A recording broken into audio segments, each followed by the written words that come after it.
안녕하세요. 송영TV의 송영욱입니다. 오늘은 월급 200만 원을 위한 연말정산 준비 가이드로서요. 월급 200만 원 받으시는 분들이 연말정산을 어떻게 할 것인지에 대해서 말씀드리도록 하겠습니다. 월급 200만 원 정도 받으신 분들은 대부분 사회 초년병이신 분들인데요.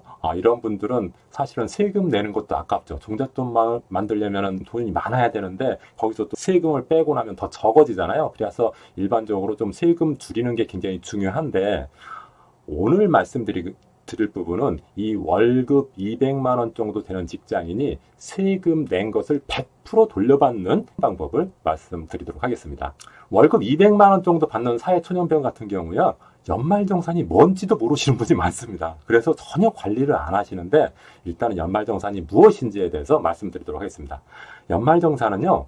1년간 소득을 기준으로 해서 세금을 더 내야 될지 돌려받아야 될지를 계산하는 것을 연말정산이라고 하는데 어떻게 계산하냐면요. 일반적으로 우리가 직장에 다니면 1월부터 12월까지 세금을 월급 낼 때마다 원천징수 당하잖아요. 우리가 원하지 않아도 월급에서 빼버리지 않습니까? 직장에서 1년간 납부한 세금을 기납부세액이라고 합니다. 이미 납부한 세액이라고 해서 기납부세액이라고 합니다.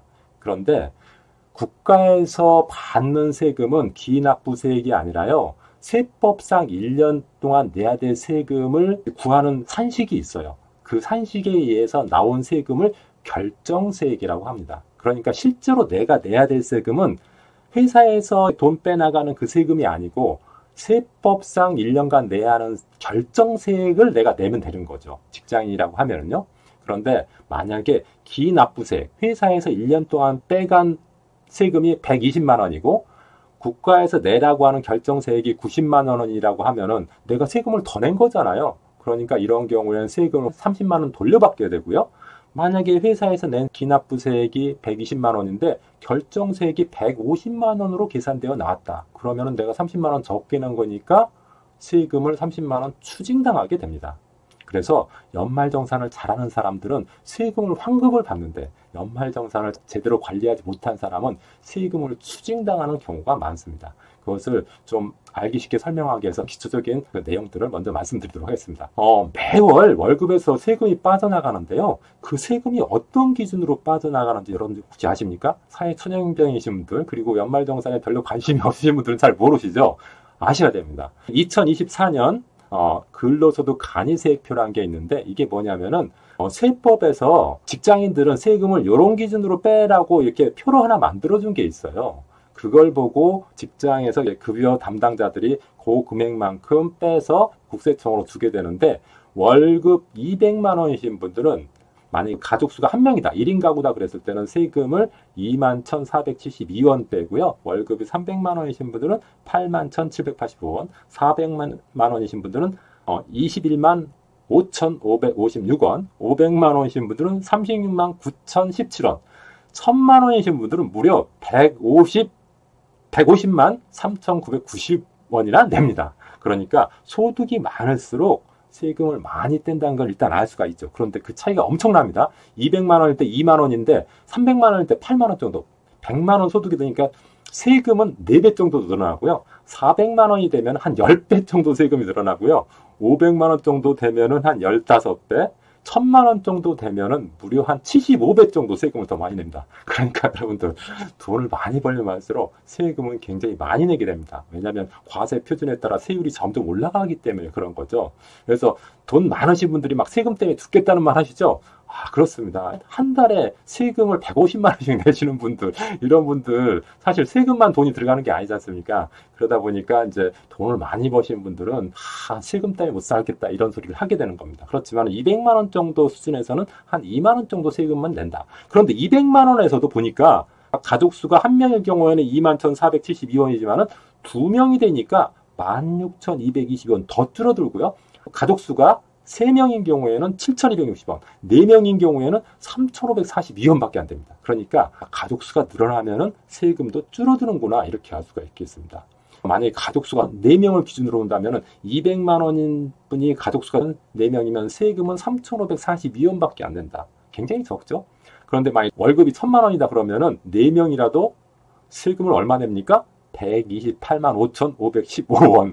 엄청나죠. 한 300배, 400배 더 많은 세금을 내게 되는 거죠. 그러니까 월급은 5배 정도 많은데 세금은 한 3, 400배 더 많이 내는 그런 구조로 세법이 짜여져 있습니다. 그래서 부양가족 수가 늘어나면 세금이 줄어든다는 점 좀 기억하셔야 됩니다. 그래서 여러분들 혹시 결혼하셨으면은 결혼 안 한 사람보다는 세금이 좀 줄어들 겁니다. 결혼 안 하신 분이 있다면은 좀 결혼하셔서 세금도 좀 줄였으면 좋겠습니다.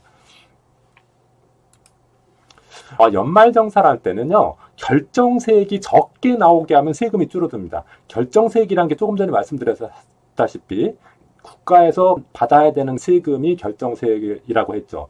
회사에서 내는 세금이 정확한 세금이 아니라 이 결정세액이 정확한 세금이거든요. 근데 결정세액은 어떻게 구해지냐? 근로소득 금액을 확정하고 과세표준 확정하고 산천세액 확정하고 결정세액 확정해서 결정이 되는데 이 부분은 제가 연말정산 시리즈 할 때 좀 구체적으로 말씀드렸으니까 자세한 내용은 생략하기로 하고요. 중요한 것은 결정세액이 적게 나오게 하는 게 중요하다는 거죠. 결정세액이 적게 나오면 세금을 환급받을 수 있기 때문에 그렇습니다. 그런데 결정세액이 적게 나오게 하려면 소득공제 항목이 많으면 되고 세액공제 항목이 많으면 됩니다.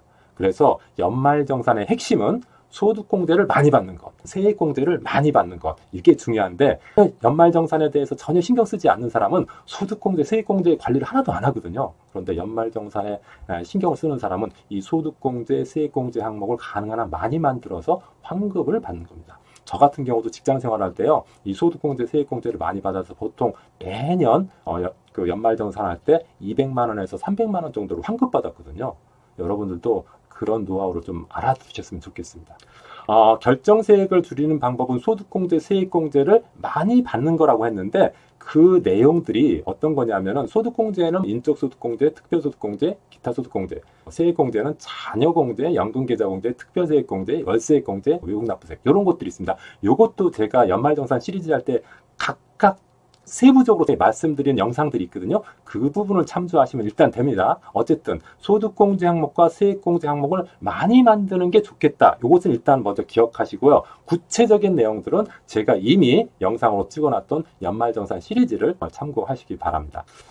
월급 200만 원을 받는 동기들이 4명 있습니다. 제가 사례를 들어서 한번 비교를 해보겠습니다. 철수, 영희, 갑돌이, 갑순이가 서로 동기인데 모두 다 월급 200만 원을 받는다고 가정을 했습니다. 모두 다 200만 원씩 월급을 받고 1년 동안 납부한 세금이 기납부 세액이 전부 다 25만 7,664원 다 똑같습니다.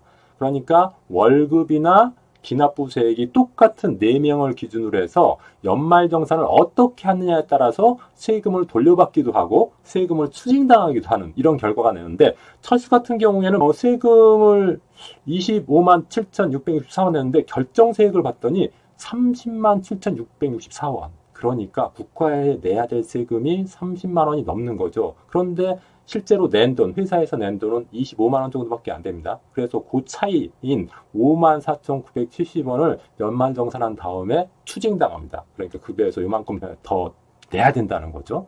영희 같은 경우에는 결혼을 했습니다. 그래서 이분 같은 경우는 가족수가 한 명 더 늘어났죠. 가족수가 늘어나면은 세금이 줄어든다고 했죠. 그래서 그 철수보다는 좀 세금이 줄어들었습니다. 그래서 결정세액이 26만 7,140원.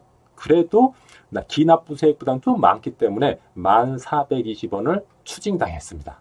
그러니까 철수나 영희는 연말정산을 한 결과 추징을 당한 케이스입니다. 똑같은 월급을 받았지만은 추징을 당한 케이스고 갑돌이하고 갑순이는 돈을 돌려받은 케이스인데요. 갑돌이는 결정세액이 굉장히 적게 나왔어요. 11만 7,144원밖에 안 나왔습니다. 그런데 갑돌이가 낸 돈은 25만 7,664원이잖아요.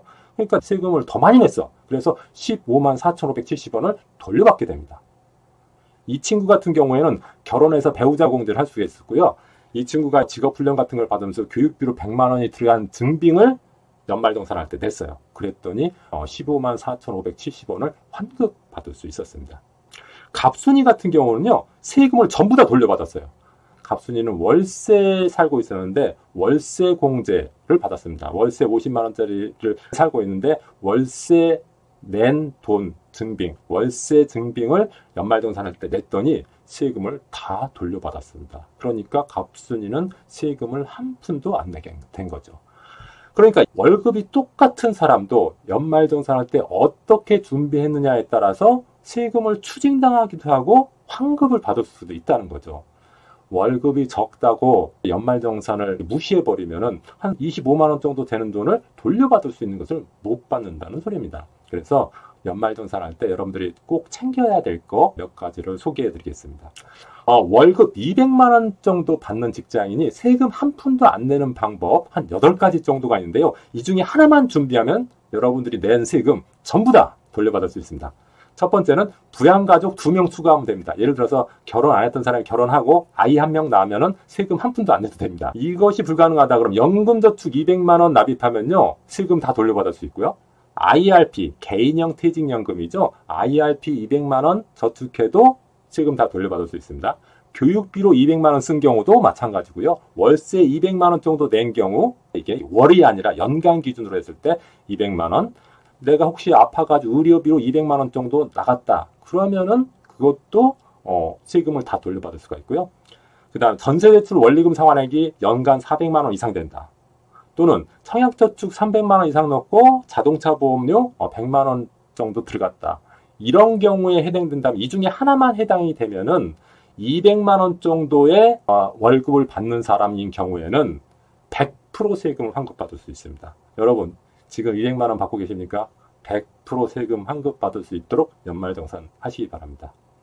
오늘은 월급 200만 원 받는 직장인이 세금을 전액 다 환급받는 방법에 대해서 말씀을 드렸는데요. 또 300만 원, 400만 원, 500만 원 그 금액에 따라서 세금을 환급받는 방법에 대해서 앞으로 계속 말씀드리도록 하겠습니다. 오늘은 여기서 마치도록 하겠습니다. 고맙습니다.